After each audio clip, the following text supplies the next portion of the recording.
Hello everyone, welcome to my channel.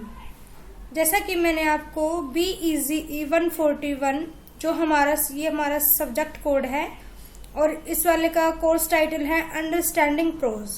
तो इसका मैंने आपको यूनिट 1 मैंने आपको करा दी थी, जिससे मैंने आपको इम्पोर्टेंट क्वेश्चन कराए थे कि यूनिट 1 से कौन से इम्पोर्टेंट क्वेश्चन है। और जो हमने यूनिट 1 की थी वो थी हमारी अंडरस्टैंडिंग प्रोज एंड इंट्रोडक्शन। और हम ये ब्लॉक फर्स्ट कर रहे हैं जिसका नाम है वैरायटीज ऑफ प्रोज। तो इसमें हम यूनिट 1 हम कंप्लीट कर चुके हैं। तो आज हम करेंगे यूनिट 2 डिस्क्रिप्टिव प्रोज। तो जो ये डिस्क्रिप्टिव प्रोज है इसको मैंने 2 पार्ट्स में डिवाइड किया है क्योंकि बड़ा कंसेप्ट है। यहाँ पे पैसेज दे रखे हैं, जैसे यहाँ पे पैसेज दिया गया है H.G. वेल्स का, जो कि the war of the worlds topic से मतलब नाम टाइटल से लिया गया है। तो यहाँ पे पैसेज दे रखे हैं, मतलब जो इनकी बुक वगैरह थी या नॉवेल्स वगैरह थी उनमें से कुछ पैसेज लिए गए हैं और उनको यहाँ पे डिस्कस किया गया है। तो H.G. वेल्स का इसमें पहले दे रखा है पैसेज, जो कि the war of the world book से लिया गया है। ये बुक है the war of the world, जो कि H.G. वेल्स ने लिखी है। तो इसी प्रकार इसी चैप्टर में यूनिट नंबर 2 में एक और पैसेज दिया गया है जो कि है आइजैक डेनिसन का आउट ऑफ अफ्रीका। उसको हम नेक्स्ट वीडियो में करेंगे, क्योंकि मैं यहाँ पे आपको इन शॉर्ट में मतलब क्या उन्होंने इस पैसेज में बताया है, मतलब हम उसका एनालाइज करेंगे, उसकी हम शॉर्ट समरी भी हम इसको बोल सकते हैं कि उन्होंने क्या कुछ बताया है। तो वही मैं आप सबको इस वाली वीडियो में बताऊंगी। तो आई होप कि आपके लिए हेल्पफुल रहे। मैंने यहाँ पे इन शॉर्ट में लिखा है आप सबके लिए, और ये अकॉर्डिंग टू मी आपके लिए बहुत ज्यादा हेल्पफुल रहने वाला है। तो स्टार्ट करते हैं हम अपना आज का टॉपिक, यूनिट 2 डिस्क्रिप्टिव प्रोज। सबसे पहले यहाँ पे कि डिस्क्रिप्टिव प्रोज होता क्या है। इसको यहाँ पे हिंदी में हम बोलते हैं वर्णनात्मक गद्य, मतलब जिसमें हम वर्णन करते हैं किसी चीज का, वही होता है हमारा descriptive prose. Descriptive writing describe things as they are और as they appears to be. मतलब जो डिस्क्रिप्टिव राइटिंग होती है वो थिंग्स को डिस्क्राइब करती हैं जैसे वो रियल में होती हैं, जैसी वो हमको दिखती हैं। It can be the description of a person और ए लैंडस्केप और एन इवेंट। मतलब जो डिस्क्रिप्शन होता है, जो वर्णन होता है, वो किसी भी चीज का हो सकता है, चाहे वो कोई पर्सन हो या कोई लैंडस्केप, कोई सीन हो या कोई इवेंट हो। In descriptive writing we are able to see things as they are. मतलब जो डिस्क्रिप्टिव राइटिंग होती है उसमें हम ये देख सकते हैं, मतलब हम इस एबल हो जाते हैं कि जैसे वो थिंग्स होती है हम उसको उसी तरीके से देखें। तो वही होती है डिस्क्रिप्टिव प्रोज। इसके यहाँ से स्टार्ट हो जाता है हमारा passage from H.G. Wells the war of the world. ये देखिए, ये उनकी बुक थी the war of the world H.G. Wells की। The war of the world जो बुक है उसमें इन्होंने, यहाँ से मैं आपको शॉर्ट समरी कर रही हूँ या हम इसके बारे में यहाँ पे सीखेंगे। Descriptive writing as you will see may be either purely fictional as in H.G. Wells the war of the world. जो डिस्क्रिप्टिव राइटिंग होती है जैसे कि आप देख रहे हैं वो बिल्कुल एक प्योरली मतलब फिक्शनल है, मतलब कि वो काल्पनिक है।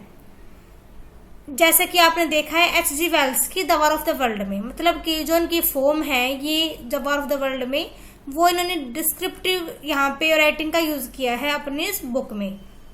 वो बिल्कुल प्योरली फिक्शनल है, मतलब बिल्कुल पूर्ण रूप से वो काल्पनिक है। आगे देखिए, H.G. Wells The War of the World is the book of science fiction published in 1898। मतलब जो H.G. वेल्स की ये जो बुक थी ये एक साइंस फिक्शन की है, मतलब जो साइंस रिलेटेड काल्पनिक है, जो पब्लिश हुई थी 1898 में। Long before man had landed on the moon, कि जब जो इंसान थे उन्होंने मून पे लैंड कर लिया था, उस टाइम पे ये पब्लिश हुई थी। The passage describe what happened after the Martian arrived inside the cylinder which landed on the earth with such great force that is made a large crater in the ground।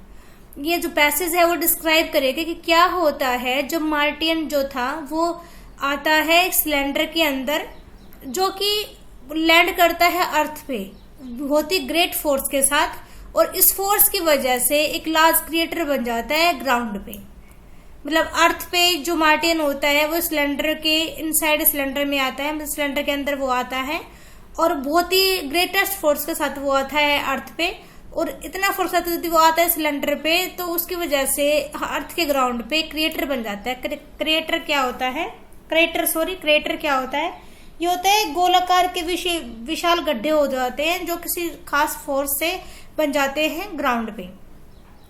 The main force is on the writer description of the Martian, मतलब जहां पे जो writer है उन्होंने main focus किया है वो Martian पे किया है, इसके बारे में उन्होंने डिस्क्राइब करने की यहाँ पे कोशिश की है। नेक्स्ट देखिए, the Martian is not like any human being, मतलब वो एक ह्यूमन बीइंग के जैसे नहीं है। That anyone has seen before, जैसा उसको किसी ने पहले देखा है। So the author accomplished the difficult task, जो ऑथर है वो यहाँ पे मतलब अकॉम्प्लिश मुसीबतों के साथ डिफिकल्ट काम वो यहाँ पे कर रहा है। Using many subtle tricks of the writers craft, वो यहाँ पे बहुत सारी जटिल और मतलब सबटल, यहाँ पे सबटल का मतलब होता है जटिल सूक्ष्म, मतलब बहुत उसने अच्छी राइटर्स के क्राफ्ट्स का उन्होंने यूज किया है यहाँ पे मार्टियन को यहाँ पे हमारे सामने दिखाने के लिए। Both descriptive and narrative elements are found throughout the first passage, मतलब जो फर्स्ट पैसेज है उसमें हमको देखने को मिलेगा कि वहां पे डिस्क्रिप्टिव और नैरेटिव दोनों ही एलिमेंट्स का यूज किया गया है राइटर ने लिखने के लिए। इन डिस्क्राइबिंग द मार्टियन, डिस्क्राइब करने के लिए मार्टियन को, वेल्स जो हमारे राइटर हैं has to make his description convincing given it to illusion of reality, जो मतलब हमारे राइटर हैं H.G. वेल्स, उन्होंने क्या किया, उन्होंने अपने डिस्क्रिप्शन को, अपनी व्याख्या को उन्होंने बहुत ही मतलब यकीन दिलाने वाला, कन्विंसिंग उन्होंने बनाया। Giving it the evolution of reality, और उसको उन्होंने बिल्कुल इल्यूशन मतलब होता है धारणा या भ्रम, मतलब उन्होंने बिल्कुल रियलिटी उसको बना दिया। He has to present Martian वो exist only in the writer's imagination to the reader in such a way as to make him believe that the Martian is real, मतलब वो क्या दिखाते हैं, प्रेजेंट करते हैं मार्टियन को कि जो मार्टियन है वो एग्जिस्ट कर रहा है ओनली द राइटर इमेजिनेशंस में, टू द रीडर के लिए, मतलब हम पढ़ रहे हैं तो हमारे लिए वो राइटर की इमेजिनेशन में चल रहा है। इन सच इस तरीके से हमको क्या दिखता है, make him believe that the Martian is real, कि हमको ये पता चल जाता है कि जो मार्टियन है वो रियल है। राइटर उसको इस तरीके से प्रेजेंट कर रहा है रीडर्स के सामने कि रीडर्स को लगे जो मार्टियन है वो रियल है। नेक्स्ट देखिए, देयर आर सेवरल मिथ्स और स्टोरीज अबाउट द गोर्गन या जोर्जन भी आप इसको बोल सकते हो सिस्टर। इसकी बहुत सारी मिथ या मतलब धारणाएं या भ्रम मिथ्याएं कह सकते हो आप, स्टोरी है यहाँ पे गोर्जन के सिस्टर्स के बारे में।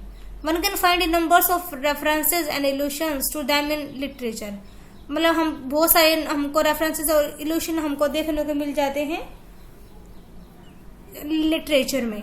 They had alive writhing snakes और their heads instead of hairs, मतलब वो क्या देखते हैं कि बहुत सारे स्नेक्स, मतलब उसकी जो ये थी, ये जोर्जन की सिस्टर थी, उसके बालों की जगह पे बहुत सारे स्नेक्स वहां पे मतलब चल रहे हैं। Anyone who saw their face directly, जिसने भी उसके फेस को डायरेक्टली देखा है, was instantly turns to stone, वो जब देखते ही उसको पत्थर बन गया। मतलब ऐसी यहाँ पे मिथ बनाई गई थी, स्टोरीज बनाई गई थी जोर्जन के सिस्टर को लेके।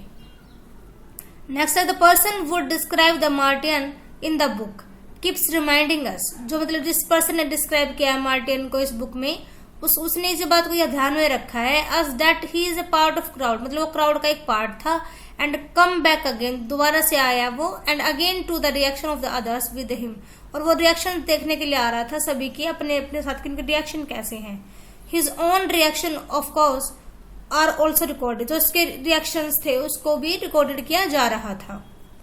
Eight the end of the first paragraph क्या होता है, he reveals his inability to see things clearly, मतलब फर्स्ट पैरा के एंड में क्या होता है कि उसको रियलाइज होता है कि उसको थिंग्स अच्छे से नहीं दिख रही है, वो क्लियरली नहीं देख पा रहा है।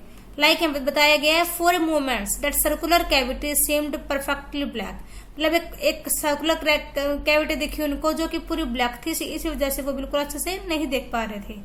I had the sunset is my high, वो कह रहे हैं कि हम ऐसा लग रहा था जैसे मेरी आईज में बिल्कुल मतलब सनसेट हो गया हो, सूर्य अस्त हो गया हो मेरी आईज में।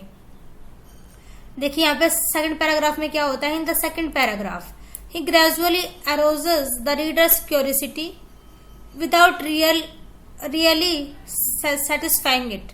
मतलब जो सेकंड पैराग्राफ होता है उसमें क्या होता है कि एकदम से मतलब उभर कर आती है रीडर की जो जिज्ञासा होती है वो किसी रियलिटी मतलब वो संतुष्ट नहीं हो पाता है, तो इसी वजह से उसमें जिज्ञासा उसकी जो क्यूरियोसिटी होती है वो उभर के आती है। जैसे देखिए like I think everyone expected to see a man emerge, I know it did. मतलब यहाँ पे एग्जांपल दिया गया है कि किस टाइप से जो रीडर है उसकी जिज्ञासा बाहर निकल के आ रही है। In the third paragraph he describe his own reaction, वो अपने रिएक्शंस को ही डिस्क्राइब कर रहे हैं, and those of the crowd, जो कि क्राउड में थे। It is only after all this that he attempts to say what the Martian looks like.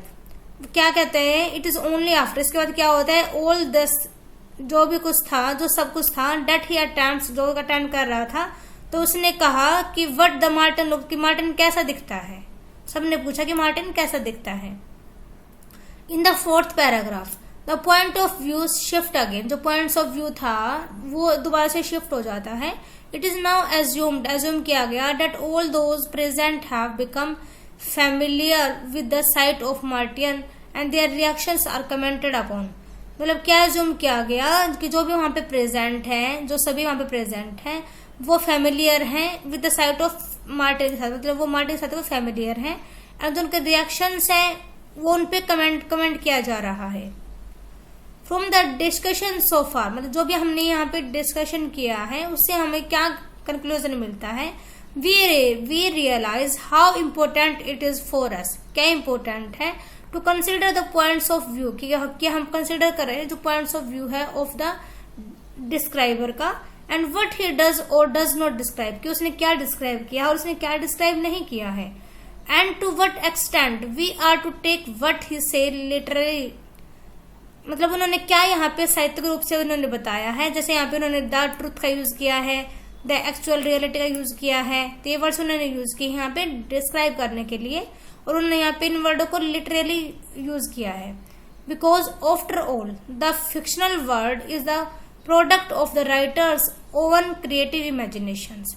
ऐसा इसलिए हुआ क्योंकि जो सब कुछ था वो फिक्शनल वर्ड्स यहाँ पे चला हुआ था, काल्पनिक संसार की यहाँ पे बात की जा रही थी।